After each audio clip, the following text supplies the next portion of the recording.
Yatesy yatesy. Oh, I gotta put my headphones on. All right, welcome to the 9 Lives podcast.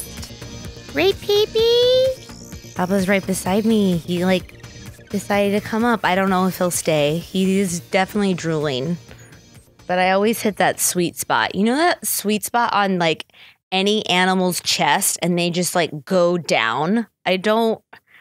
I wish there was some kind of scientific explanation. Maybe there is. Austin, the guy who sleeps on my couch, is with us, and maybe he'll look it up and see if there's some kind of pleasure point or something. I don't know.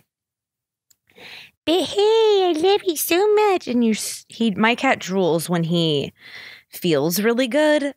I don't really understand that either. I haven't had a cat like that before, right, Pee-Pee? No, I haven't. You're the only one. Oh, you're staring at me. Hi. Eye contact is the best. Okay. Anyways, welcome. Glad you're here. Hope you guys had a good week. What I do this week? Well, first of all, if you guys haven't watched the latest video, Papa Puff in the Tub, I guarantee it'll make you feel better.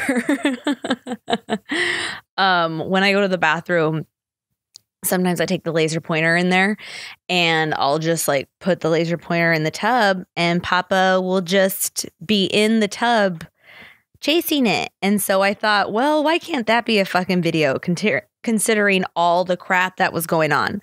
So a lot of people seem to enjoy it. And it was me improvising songs and stuff like that. But anyways, it was a good time. I recommend you going over to Crazy AV Land and checking it out. But yeah, this week, I had a good week this week. As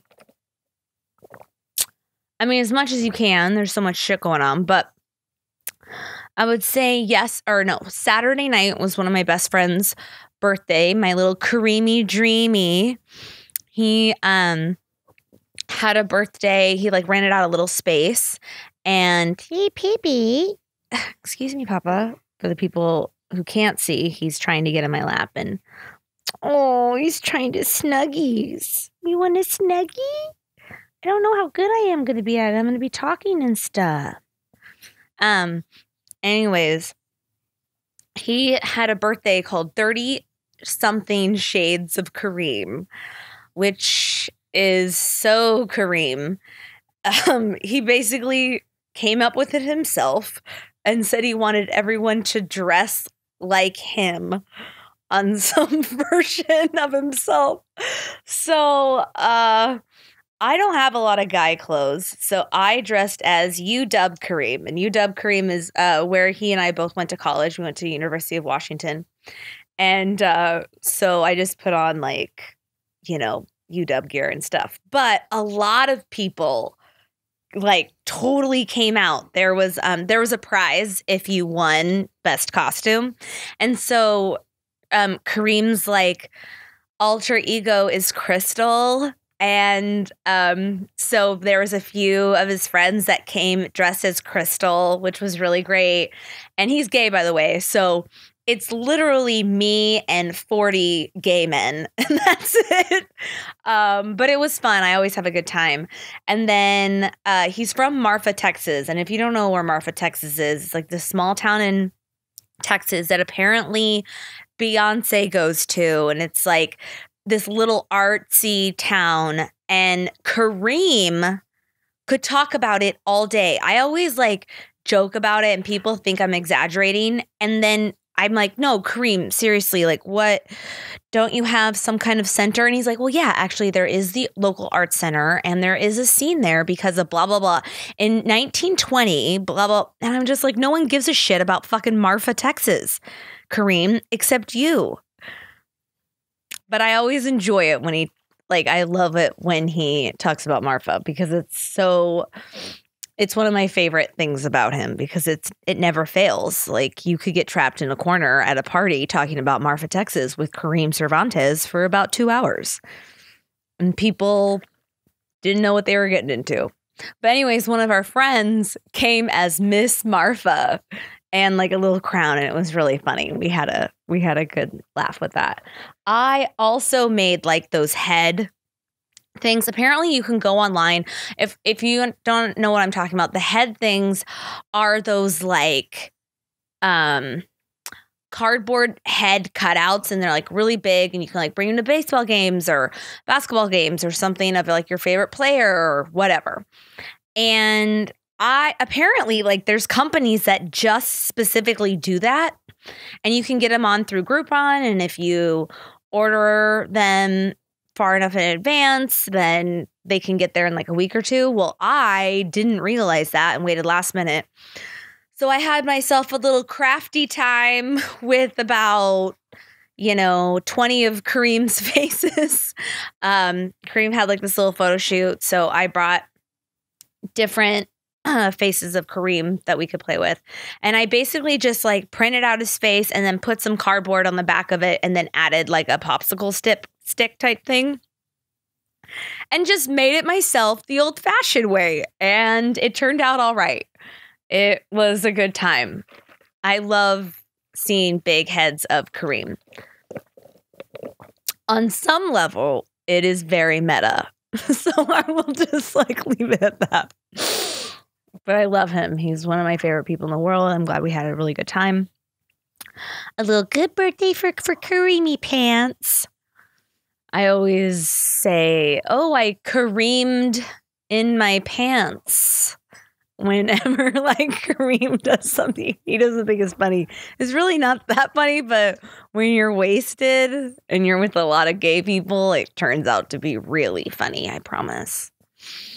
Anyways, but yeah, we had that. I made my famous cocktail drink called Amory's Vagina. Now, let me explain, first of all, why it's called Amory's Vagina. And I'll actually give you the recipe so you can go home and try it yourself. Amory's Vagina originated when I was up in Seattle and I was bartending for Buckley's in Belltown. It's a sports bar in Belltown. Great sports bar. If you go in, mention my name, they will definitely treat you right. Maybe you'll get a free Amory's Vagina. I guarantee you could get a free shot of this. They still have the drink at Buckley's, so you can literally order it off the menu. It's called, I think they put it as Amory's Vajayjay, which, by the way, doesn't help. Like, just say vagina. Like, don't use these like sub words. We're at a sports bar. You know what I mean? This isn't like a children's center. Just say vagina. We can all use the full terms.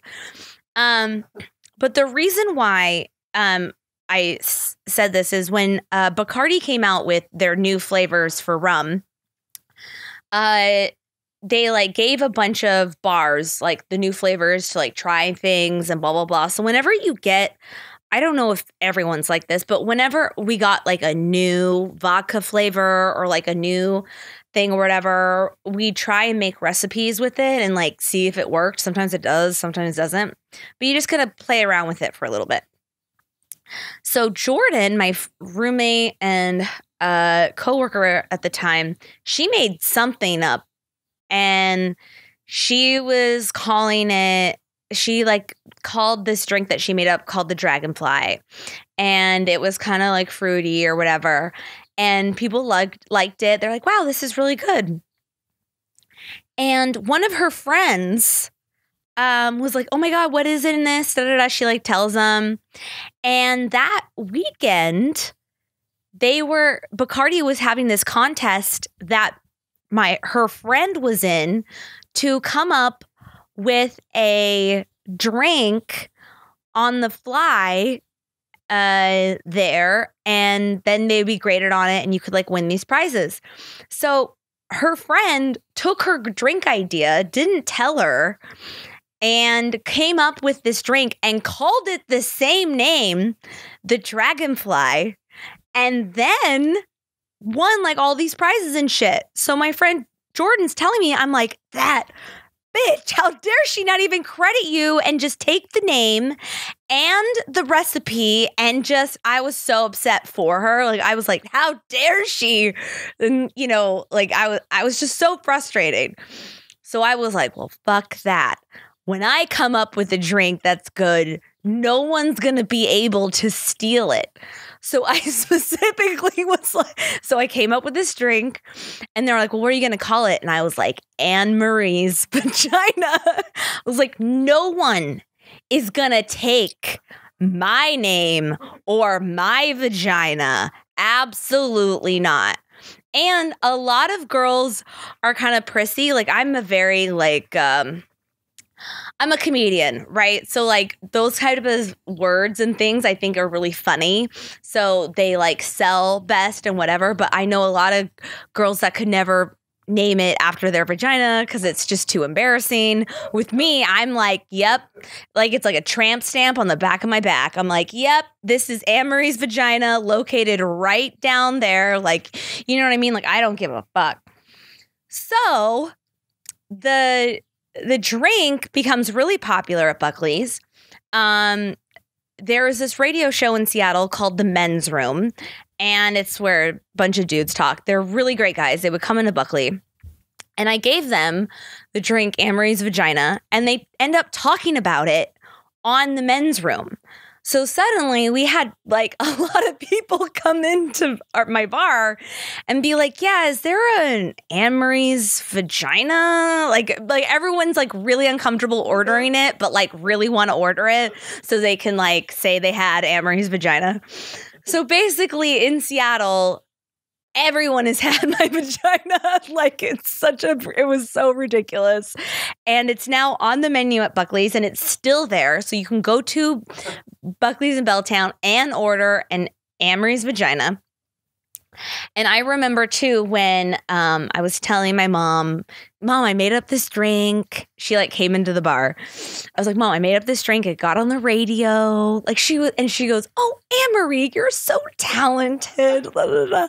And I was like, yeah, it's called Anne Marie's Vagina. And she goes, oh my God, you're gonna be the death of me. And I was like, well, drink up then. Like I like set the shot down. And she was like appalled, but she also was like supportive at the same time, but it was pretty fun. I used to always like to shock my mom. It was one of my favorite things.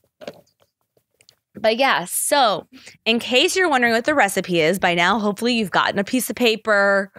You know, actually I will write it down in the link below, the recipe, so you guys can like put it together yourself. So what it is it's the Dragonberry, it's a Dragonberry rum from Bacardi, and you could sub this out for strawberry vodka, and Dragonberry rum is the name of it, but it's actually just a strawberry rum. I prefer the rum compared to the vodka. It's a little bit smoother taste, but you could sub this out for strawberry vodka if you wanted, I guess. And then it's basically like a margarita. So you put like sweet and sour in there and just like a little bit of triple sec. Or you could do like fresh lime or something like that if you wanted not to do the full juice. And then you've got, a little bit of triple sec. And then you have soda water to make it a little bit more fizzy. And it makes it a little bit more frothy when you shake it up over ice. It makes it bubble a little bit better, and I like that kind of feeling on my tongue. And then you splash it with cranberry just to give it the color of a light pink. So it's not necessarily that it tastes like cranberry, you just splash it enough so that it gives the illusion of pinkness like a vagina would. So, I mean, my vagina, I don't know if it's been that light pink for a really long time, but still, you get what I'm saying.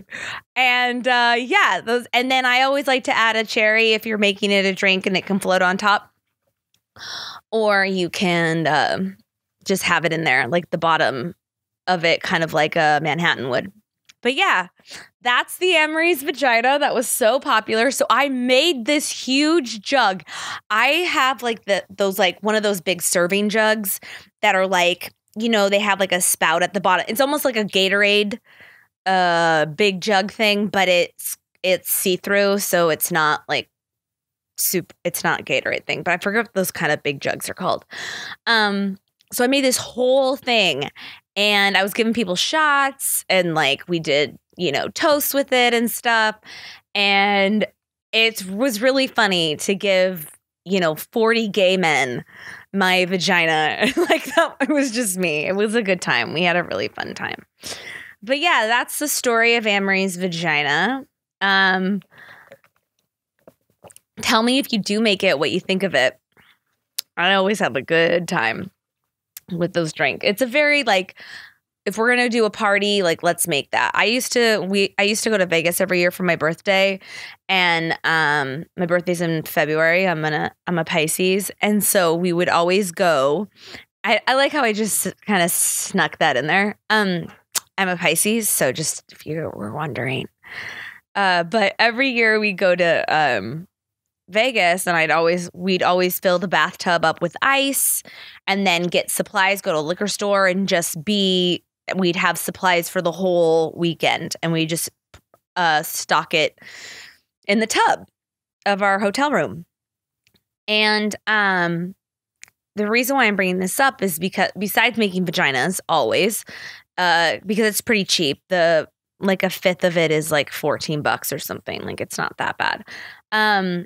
But when one year for Vegas, what I wanted to do was get a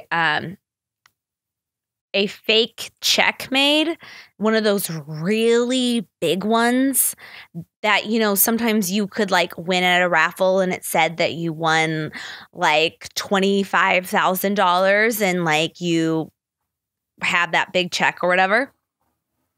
So I was like, I wonder how much that would cost to make, and it's like $40. And the men's room, this is why I'm talking about, the men's room guy came in and he said he had done it one time, and it was really fun to just have this like fake check and like go out and party. And I was like, oh my God, well, we should do this in Vegas. And I can just carry this check around the streets and like go dance with it at the club. I was like, that'd be really fun. So we made this check in Vegas at a Kinko's, cost like $40. We got like the Bellagio emblem on it. It said that I won like 25 grand, all this shit, right? So then I'm carrying around Vegas. Sorry. I just think I'm so stupid. Like, I don't know why I I'm talking that like it's so practical, and it's just not practical. But I thought it'd be really fun. Like, I always wanted one of those big checks. And so I carried it around. And the thing is like people were so happy for me. Like, they came up and they were like, oh my God, you won $25,000. I was like, yeah, I can't believe it. And they said, what are you going to do with it? And I was like, I'm going to just pay off my student loans. Like, I just told everyone that I was paying off my student loans. So then people were like, well, God, congratulations. Let me buy you a drink. I got so many fucking free drinks because of that fucking check that I was like holding around that was fake.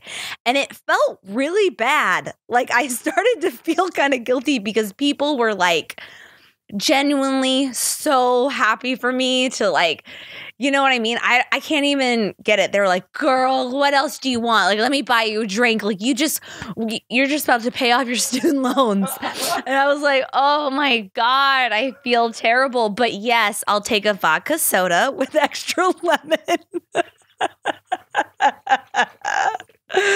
But it was so fun. I think I have some of the pictures up on like my Facebook. I should like post it with when I post this thing, because it's really funny. Like, we dressed up and it was a good time. And I was just dancing with the check. Like, I don't know. Some of my ideas are I don't think they're that smart. But anyways, it was a good time. Do you guys ever do shit like that? Like, sometimes I just take things like a little too far, I feel like. It's like so extra. I remember, speaking of like drunk stories, I remember someone was like asking me like, when was like the most drunk you've ever been? And I was like, well, I don't really remember the most drunk I've ever been. But there was this one time when I woke up in Seattle. This is when I had my golden retriever Boots. I don't know if you've been following me for a while. You'll remember Boots, my golden retriever. She was like Colonel Mao's sidekick and was just like a dum-dum and just smiled and did whatever Colonel said. And she's the sweetest, happiest dog. I had her for 9.5 great years. She was my little bitch. I loved her so much. But one morning, I woke up naked in my bed. Hi, Pee-Pee. Pee-Pee. Sorry. I woke up in my bed naked, soaking wet. And I looked down and Boots was soaking wet. And I was like, what the fuck? Like, what happened? And my hair was all fucked up and stuff. And suddenly I was like looking in the mirror and I was like, I looked outside and there was a line of clothes from the door to my bedroom door. And I'm kind of like walking around weird, like, what the hell happened? And suddenly I like scratched the back of my neck. And I had this huge knot and I bring it forward. And I was like, oh my God, is this gum in my hair? Like, what the fuck is this? And it was like, felt like a bunch of like glue was like together. And I was like piecing it apart. And I was like, what the fuck is this? And I looked down and there was a Klondike bar wrapper on the ground. So like some sandwich that I had eaten, I had fallen asleep in, it had melted and molded together. So like the brown of the chocolate mixed with the white turned to like this gray goop in my hair. And I was like, oh my God. And so I'm like out, I like put on, like I wrapped a towel around me and like my friend Jordan was out there. I was like, why am I wet? And she goes, oh, you, she goes, and we had like a bunch of people over and she was like, at one point you just go, me and Boots are going to the hot tub. And I just like left in my swimsuit with Boots and we went out to the hot tub together. Now we had like a rooftop, like, pool, which in Seattle, which is really rare, but the pool was like 2.5 feet deep only. So it wasn't like this actual pool. And then we had like this little hot tub and I don't even know what Boots and I did out there. Like, I don't even understand what we did, but apparently I played catch with her. She loves the water. So I guarantee you I was like throwing something in the pool and then she'd bring it to me in the hot tub or something, but I have no recollection. But the thing is this hot tub and pool was like not on the very top of the rooftop. It was like on top of a section and then there were even more floors around it. So if you had a room in the middle of the complex, you could look out onto the hot tub and the pool. So I'm sure several people saw this drunk woman in a hot tub with their dog having a good time. But yeah, that was what happened. I don't really remember that, but I could just see myself being like, fuck this party. Me and my dog are going to the hot tub. I'm not hosting this crap party anymore. See ya. Bye-bye. Right, Pee-Pee? Oh, Papa's like sitting right next to me and he's kneading. He's kneading the little blanket, right, Pee-Pee? Oh my God, he's so cute. I love you, Pee-Pee. He's such a good boy. I love that he like came and sat next to me. Thanks, Pee-Pee. He's like, you're welcome. I'm the audience. I appreciate it. Anyways, I don't really think I have many like drunk cat stories. You know what? If my cats could talk, I bet you they have some drunk cat stories. I just don't remember. So that would be interesting. Yeah, so I saw this thing on, was it just like the other day, I think, about that woman she called the cops on a little girl that was like selling water outside her house or something. Too aggressive. Like, I mean, she's like, it's like this white woman and this little girl was black, and she like immediately just called the cops on them selling water in front of her house, like on a sidewalk. It was like a street. I think it's in New York. I think. You know what? I could have been wrong. Austin, do you know what that is? Yeah, Austin can look it up. That's what you're to do. But yeah, I can't remember exactly the details, but here's the thing.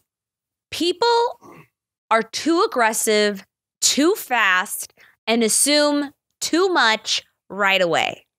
You don't even get the information. I don't understand that. You hear or see one thing and then you just go, rather than trying to figure out, get all the data that you need first and then make a decision.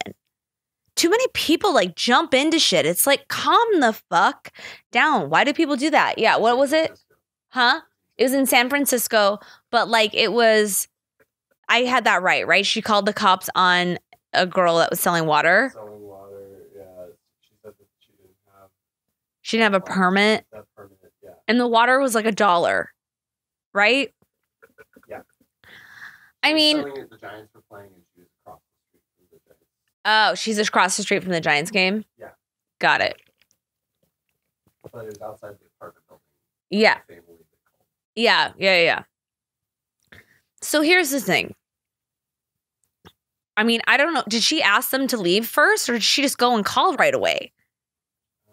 Like, that's what I don't understand. Did she like talk to them and be like, hey guys, can you just move it down? Like, this always happens. And every Giants game, can you just like go down the street? Like, I don't give a fuck if you sell water, just not in front of my house. Like, I don't know.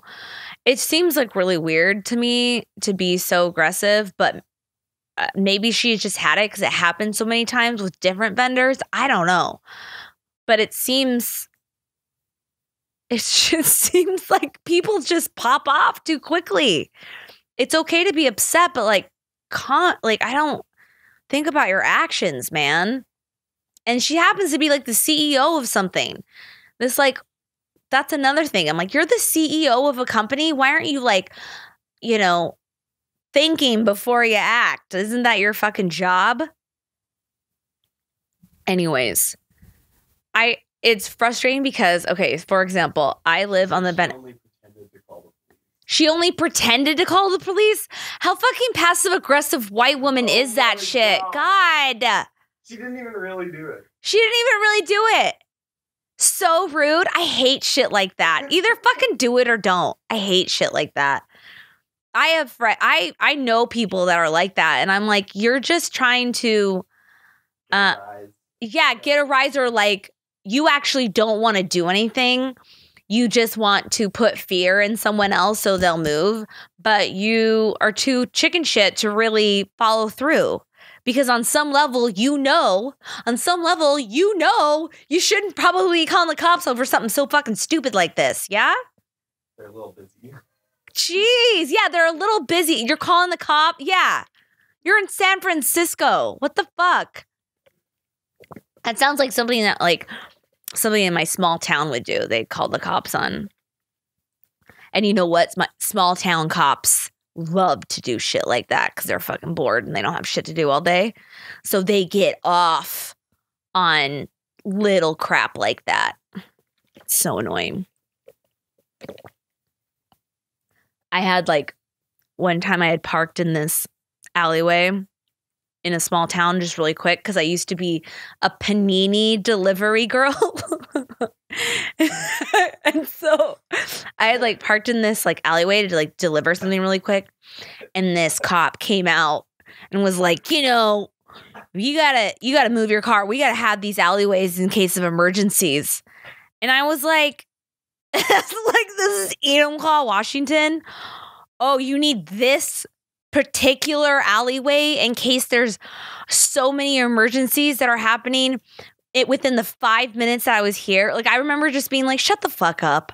Go to this whole town is full of roads that have no cars on it. I'm sure you're going to be fine. Like, I was so mad. But like, small town cops like are weird like that. Although one, they're also, I feel, might be a little bit lenient. Actually, no, they're not. They're not fucking lenient. Like, it wasn't until I was living in Seattle and I actually made friends with cops that would come into Buckley's in Belltown, the place I was talking about. And they would come in all the time and they would check in. They'd say, hey, how are things going? Here's my number. If you need anything, my name's blah, blah, blah. And I had some great cop friends that, like guys that I could rely on. And if I had a question or something shady was going down around, like, because there was like a lot of drugs and homeless people in Seattle, but that were on something. You know what I mean? Like, I don't really give a shit about home. There's some actually really great homeless people that like, they'll like write poems for you. And like they do, it's kind of like this weird, kitschy homeless place. I don't even know what to say. But there's also, you know, a lot of drug activity in Belltown and specifically in Seattle. And so I learned to meet up, actually appreciate the law enforcement a lot better since they were actually developing relationships. It wasn't just they came in whenever something went bad, blah, blah, blah. They were going into like I remember this team who I love so much. And I can't remember their name because I haven't been there in a while. But they would come in like every other day and be like, how you doing? What's going on? I knew them by first name. Like they were building relationships within the community. And that's something that I think really needs to be. That's what I always really liked about that team specifically. But I didn't really feel that way until I met those two cops in particular. It could be. And they told me one time too that, yeah. And they told me one time, it's interesting because I would ask questions all the time when bad shit was going down. I'd be so direct with them. I'd be like, what the hell is this going on? Why is this happening? Blah, blah, blah. Why'd they beat that guy? Da, da, da. And he would be like, it just wasn't right. Cops, like sometimes there are some people in the law enforcement that aren't very good at their job. Like he would say, like he would agree with me, you know, and or understand my frustration. And then one time I was closing down the bar and there was this like homeless man.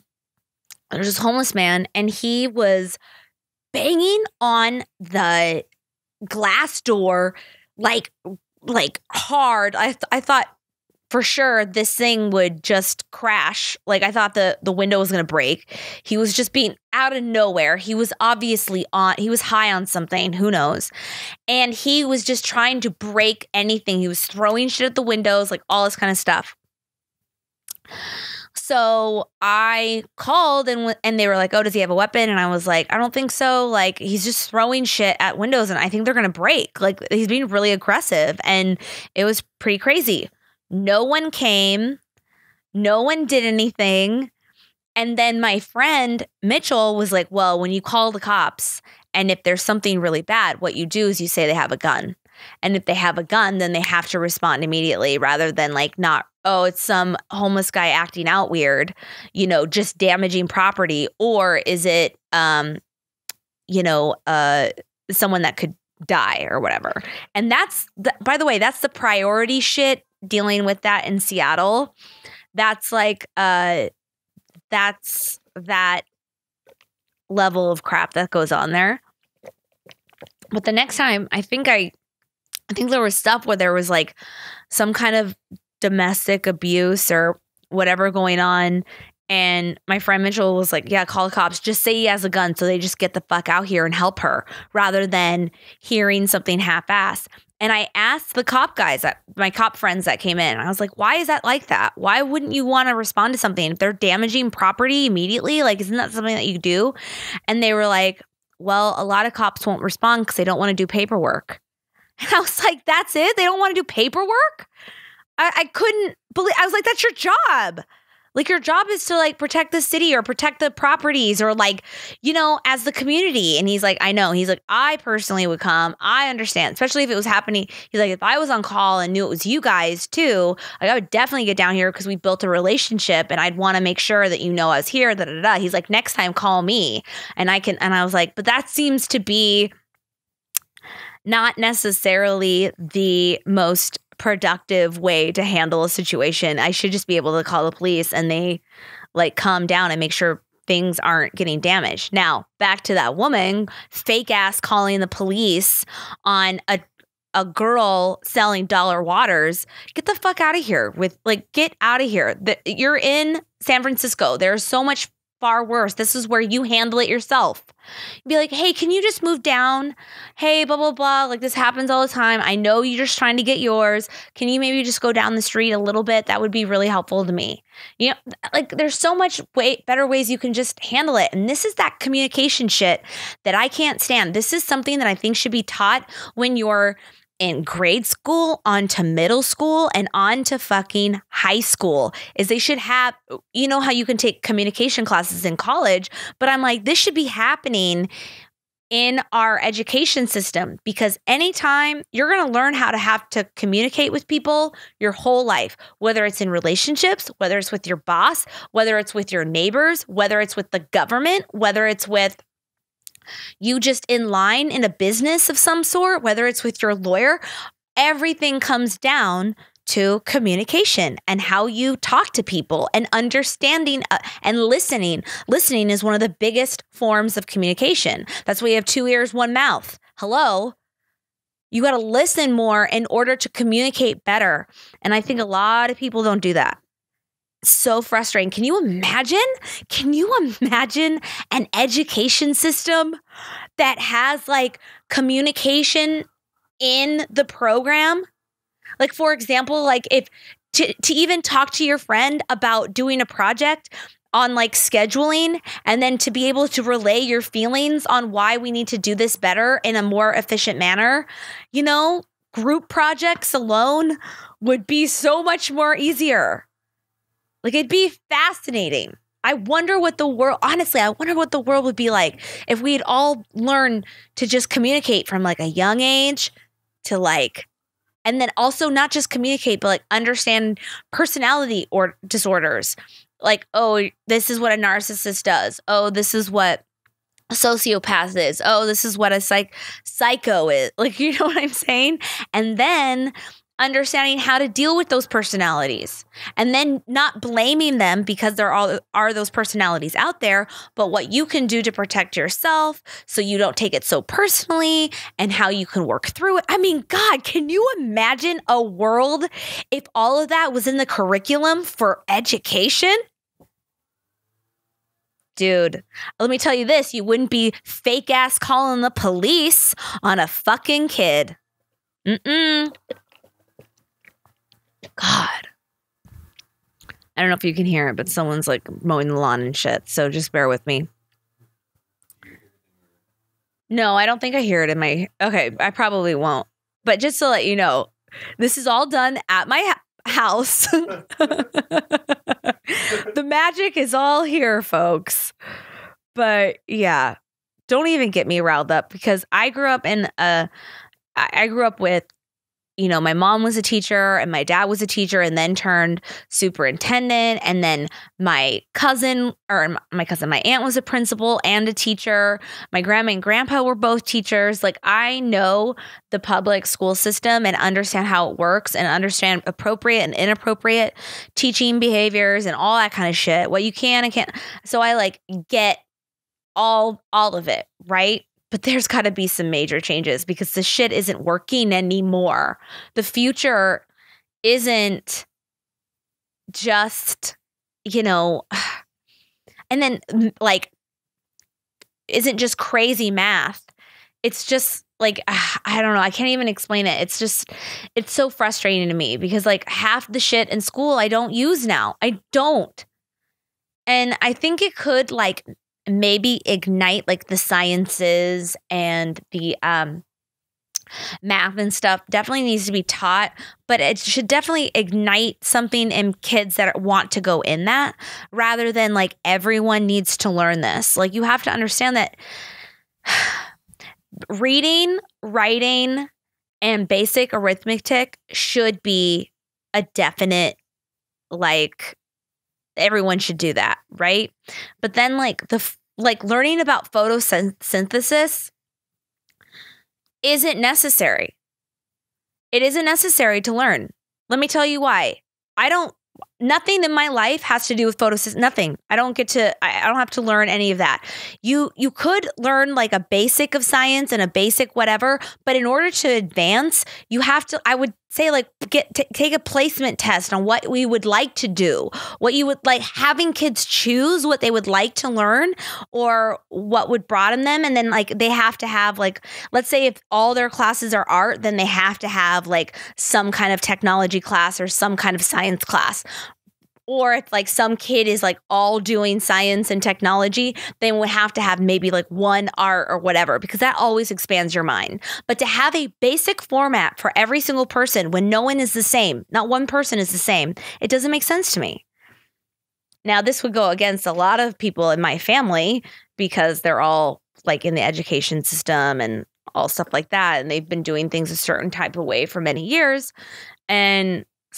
But it just seems like with YouTube and with like this technology that's going on, it doesn't, I don't know.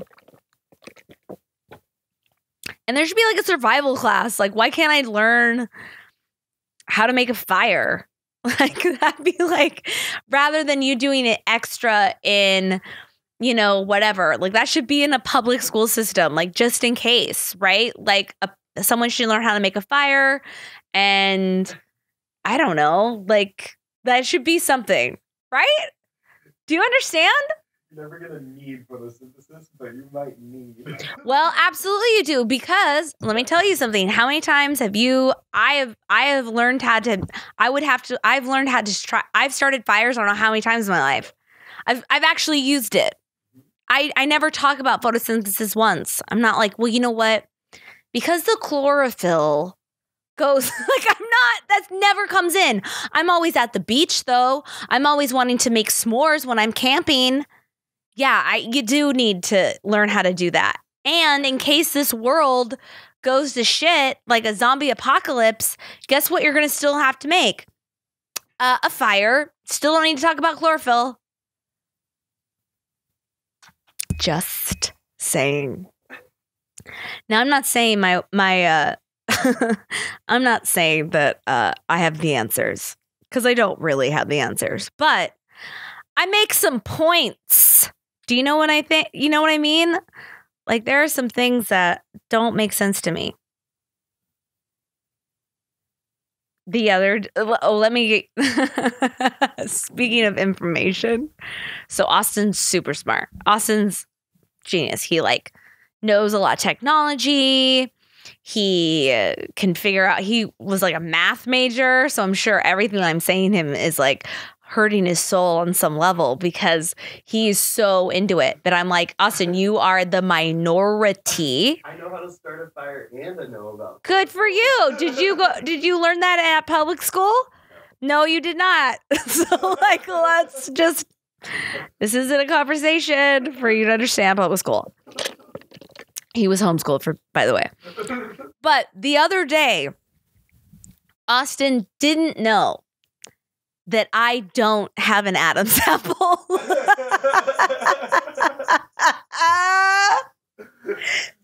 like, I don't even know how that came up. But he was like, wait, you don't have an Adam? I was like, I don't have an Adam's apple, Austin. Like, I forget what we were talking about. And then he was like touching it. And he's like, you don't? I'm like, no, I'm a woman. Women don't have Adam's apple. They don't. He's like, so you can't move. He's like, show me. He's like, you can't move this ball. I was like, no, gross, stop. I don't have an Adam's apple. Like, it was just so, I was like, how do you think you can, see trannies is with their Adams at? He's like, I had no idea. I was like, well, maybe you've dated a tranny then. Didn't get that. Oh, no. Oh, no. Lucky you, actually. They're probably, some of them are more women than I'll ever be. That's for sure. But yeah, this one time, speaking of that woman who was like calling shit on this poor kid, I live on the Venice canals, so there's like a lot of traffic here because it's a really beautiful place to see.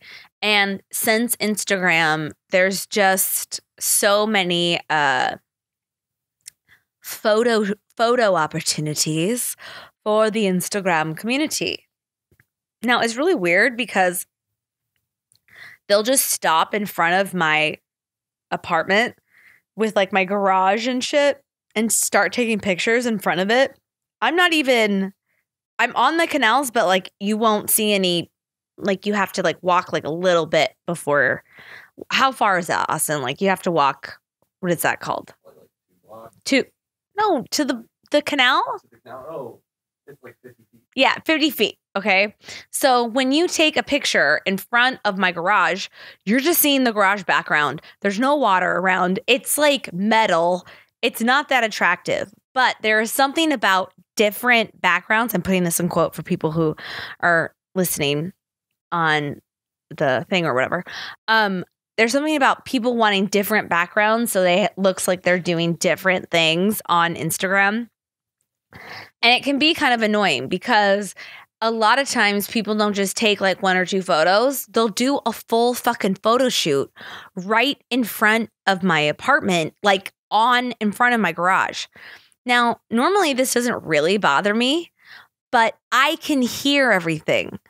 So this one time, this toddler, it was like a baby. It was like probably a 1-year-old. They put the baby in front of my garage that is concrete and metal, by the way. It's not like this cute background, in my opinion. And it's like 9 a.m. on a Sunday. It was like my one day off. And my bed is right against the back wall on which they are like doing this photo shoot. So I'm sitting there and I can hear them like starting this photo shoot because they're trying to get the baby's attention. They're like, hey, look at this. And they're like, jingling the bells or whatever. And then they start singing, the wheels on the bus go round and round, round. And I'm like 9 a.m. like, Jesus Christ, hurry up, take the fucking picture. And I wait about 25 minutes. Like I'm thinking, okay, they're going to be done soon. Like they can't want to take that many photos because it is a metal garage with a cement bottom. Like there's no way they could want to take this many photos. And finally, I just had to get up and I was like, fuck, I got to stop this immediately. So I go out and it's this cute, like African-American family and the baby is so cute, right? But I'm still don't care because it's like, dude, you've had time. This isn't that you're literally on the property taking photos. So I go down and I'm like, or I don't even go down. I just kind of I don't even shout from the window. I just speak from the window. I'm like, hey guys. I was like, hey, your baby is very cute. It's very cute. I will agree with that. So I understand. I was like, but look, I've been hearing everything you guys say. I'm trying to sleep. Would you please mind like moving on? I think, been here a little while and I just want to go back to bed. And they don't even like say anything. They just kind of smile because they're like trying to be cute. And then they're like, oh, okay. And they like moved on to like the next house, which is fine. But I was like, I'm not going to not say anything. After 25 minutes, it's like, dude, I can't have you sing another kid song. I'm not a parent yet. So there's like a part of me that like understands. But it's also this other part of me is like, I don't really get it because like, I don't know if I would take my kid on the Venice Canal, drive down there and walk around and then put him in front of other people's garages and take pictures. That doesn't make sense to me. Yeah, I should have. No. See, I would never do that. I would never call the cops on somebody taking pictures outside my thing. That's the thing. I would just fucking handle it myself like the fucking boss I am. Why do I handle it myself? Because I know how to fucking communicate. How do I learn how to communicate? Because I got help. Okay? People need to get help. But yeah, I would never call the cops on someone like that. Like, I would just be like, if I asked and they'd be like, oh, maybe a couple minutes, I'd be like, yeah, sure. Just letting you know, I just want to sleep. Because that's all it was. But I never get mad. Because like a lot of Instagrammers will like take a picture in front of this place all the time. But that morning was too much. Like I was like trying to sleep and I couldn't. I was like, I know your kid is cute, but you gotta go. You gotta take those wheels on the bus and turn round. Okay? That's it. Turn round. But yeah, that's how I would have handled it. I hope I'm like not being a bitch. It's just, I still gotta sleep in my apartment. I hope like no one really thinks I'm that rude. But yeah, can you believe that Austin didn't know about his Adam's apple?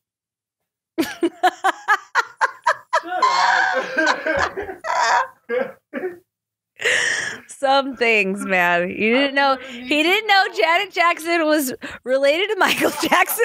I'll never need to know about this. Yes, you will. You should know about your body and women's bodies. It will be beneficial at one point. Oh. Also, I was filming yesterday? Yeah, Saturday. We were filming Saturday and for this next video that I'm doing. And I just wanted, there's like this little bit and I was like, okay, we got to put it on the notebook for a minute and like we got to film this one part. And I have to like wait to get through this sad part because if you watch it on Amazon, like I have that Roku and so it just takes forever to fast forward and rewind and then it like freezes and I'm like, oh, like it's so annoying. If you have a Roku, you know what I'm talking about. I hope it's just the Roku. But anyway, so Amazon Prime's like that, like the app on the internet. And so we have to just like sit through some of the movie so it doesn't what is it called? Pause or whatever. I don't know what that's called. Huh? Oh, okay. Never mind. So anyways, so there's this part where the ending, I'm sure most of you seen Notebook, and if you haven't, I'm going to spoil it because shame on you for not watching it by now. There's this part where the guy cries at the end, like the old man, because she has like Alzheimer's and he's like forgotten her and all that kind of stuff. And so he's like bawling. And I was like, oh, this is really like, I'm looking at it and we're all set up. I'm like, oh, this is so sad. This part, like I just kind of say it. And then I hear this thing and Austin's like, yeah, it is. I turn around and he is bawling like, you know, his whole face is shiny with tears and he's like snotting up and he's like, like he was like holding it in so strong because we were trying to film. And I was like, oh, Austin. Like I was like, and I was trying like not to laugh because I was like, it's very sweet, but at the same time, I'm like, how many times, you know what's going to happen? Like, it was really funny. I was like, poor little Austin. I was never going to watch it ever again. Because it was too sad. Oh my God. So funny. I mean, some movies just get you like that. That's why The Notebook is always such a popular meme. You know, it's like, God, that you can't not talk about it. But anyways, yeah, yesterday too, though, we so if you don't know, I'm a really big fan of Rick and Morty. I love that deep shit. I love how layered every episode is. I remember watching the first time I was watching Rick and Morty. I hope if you aren't a fan of Rick and Morty or don't really know what it is, it's like a cartoon. Dude, watch it. It's so my brain, and then mixed with even more. Like, it talks about other dimensions, and like it's a great, great show, and I'm obsessed with it. Like, I don't like to watch a lot of things over and over again. But Rick and Morty, I love watching over and over again because it's so packed with so much stuff in like 25 minutes or whatever, that when you watch it again, you're like, oh, like I didn't even pick this up last time. But the first time I watched it, I thought it was like an hour-long episode. So when we watched 2 episodes, I was like, oh, what time is it? And I was like, oh, wait, it hasn't been 2 hours? Because there's so much information. They pack, every second isn't wasted. They pack so much stuff in it. So it's really great. So anyways, yesterday, Rick and Morty Saturday, Rick and Morty came out with the new episodes on Hulu. And so I have been counting down the days. I like put it in my calendar and I was like, Austin, this day is reserved for Rick and Morty. All we're going to do is I'm going to take some edibles. We're going to get high and we're just going to watch Rick and Morty episodes all day. So yesterday I got excited and I was like, you know what? I'm going to take 2 edibles because it's Rick and motherfucking Morty. I'm real excited. Well, I passed out after like 2 episodes because I was so tired. Like I'm like, I can't do that. You know what I mean? Like I really screwed up, but I'm also kind of excited because I didn't watch all, like we had planned for 5 hours of Rick and Morty. There's like 10 episodes. But yeah, I wasn't able to watch all of it because of my ill planning with the edibles. But yeah, they have the Venice company is really good for edibles, if you guys were ever wondering. And they have these churro cookies, which are really great, but it depends on what batch you get. Some batches are really great. Some batches are super cinnamony. Some batches are like kind of drier, but every once in a while you get like a really good batch. And I think it's because it is a small company, and because weed is legal here now in California, they're trying to keep up with demand and everything. But the churro cookie in particular is half CBD and half THC. And I don't like to take just THC anymore. I always like to take a hybrid because the CBD, in case you're wondering about weed or whatever, this is what I learned a lot about because my mom was going through brain cancer. And so I learned a lot about health benefits from CBD type of marijuana. And CBD helps with inflammation and helps your brain. So like it helps with the inflammation in your brain and in your joints and in your body. And it helps with pain. Obviously, THC does that as well. But with both of those, then if I ever take something that's just THC, sometimes I wake up with a headache the next day because it was like too hard or something.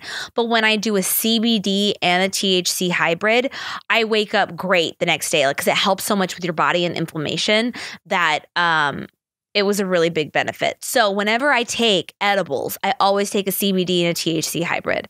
And the CBD helps with cancers and all that kind of stuff. You can like look up on it yourself.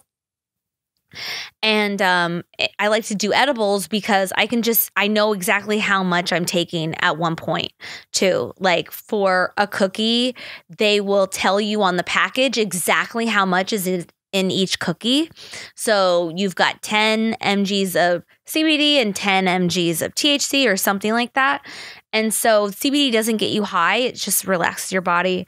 And what I enjoy about that is when I smoke, first of all, it screws up my voice. I don't like coughing. I'm the one that coughs every time, and I'm coughing for like 10 minutes and my eyes are watering and I can't breathe. And I'm like, oh, like it's so exhausting for me to smoke marijuana.